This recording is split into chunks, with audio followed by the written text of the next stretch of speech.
Europe 1, Emmanuel Faux.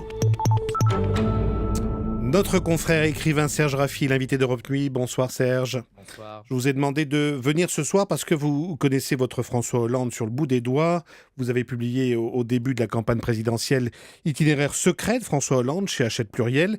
Et vous avez sans doute quelques clés pour décrypter cette affaire Gaillet, devenue ce week-end une affaire très révélaire, avec l'hospitalisation de la Première Dame, qui reste d'ailleurs, on le disait tout à l'heure, hospitalisée jusqu'à nouvel ordre, alors qu'on annonçait sa sortie possible dès aujourd'hui. À votre avis, Serge Raffi, est-ce que François Hollande vit cette affaire d'abord comme une épreuve personnelle ou est-ce que c'est pour lui avant tout un défi politique à surmonter face à l'opinion et face aux journalistes qui notamment vont l'interroger demain à l'Élysée ? Une épreuve personnelle, c'est une évidence, d'autant plus qu'il y a quand même un phénomène dans la dramaturgie de cette affaire privée. Il y a une hospitalisation de la Première Dame, malgré tout, même si elle n'est pas mariée. Elle a cette posture, elle a ce titre, etc.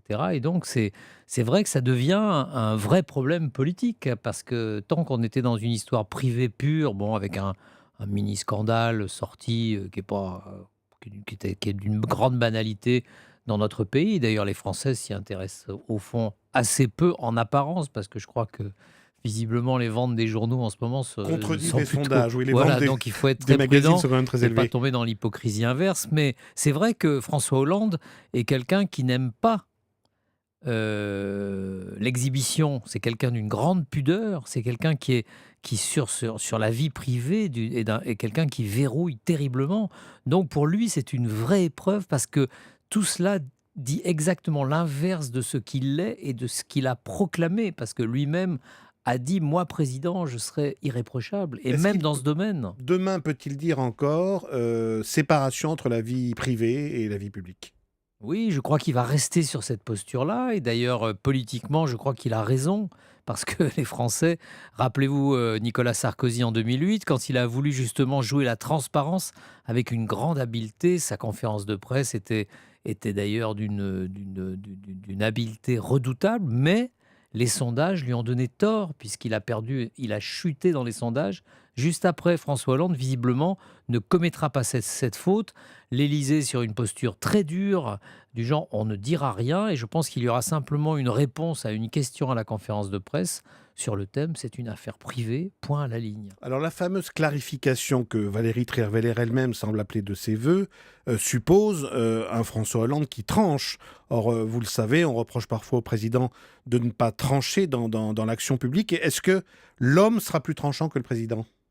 Écoutez, dans les affaires privées, je ne vois pas de quel droit je me permettrais d'avoir une position sur une question aussi intime. Je n'en sais strictement rien. Ce qu'on peut dire, c'est que quand effectivement il a eu cette aventure, quand il était avec Ségolène Royal et qu'il a eu cette liaison avec Valérie Trierweiler, ce que je raconte dans mon livre, c'est que la prise de décision a été dure, mais c'est ce que vivent tous les couples qui vivent une crise, etc. Il y a des moments de doute, on ne sait pas comment on va réagir. Prendre une décision dans une affaire aussi intime où finalement les sentiments sont mêlés, c'est très difficile. Donc je pense que c'est une épreuve pour lui, mais qu'il va tout faire pour la cloisonner et pour ne pas faire interférer, même si malheureusement c'est impossible pour lui, mais il va, comment dirais-je, faire un peu la méthode Coué et jouer ce jeu de affaires privées, je n'ai rien à vous dire. Serge Raffi, est-ce qu'il n'y a pas peut-être inconsciemment chez François Hollande la volonté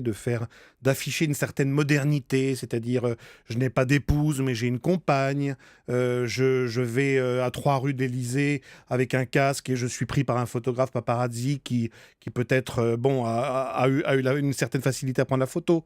Est-ce que, enfin, lui-même dit d'ailleurs ce soir que le président est mal protégé et qu'il est mal protégé notamment quand il se rend rue du Cirque. Bon, est-ce qu'il n'y a pas peut-être un inconscient chez François Hollande de dire bon ben voilà, les choses changent et ça peut changer, comme ça a changé d'ailleurs à l'Élysée sous Nicolas Sarkozy, où Carla a succédé à Cécilia, éventuellement Julie peut succéder à Valérie. Mais François Hollande est quelqu'un qui réellement aimerait être un citoyen comme un autre, c'est-à-dire cette espèce de discours sur le président normal, c'est quelque chose qu'il a profondément en lui, c'est-à-dire qu'il voudrait, en France qui est un pays latin, gouverner à la mode scandinave. Et vous avez raison. Donc, est-ce que c'est moderne ou pas moderne?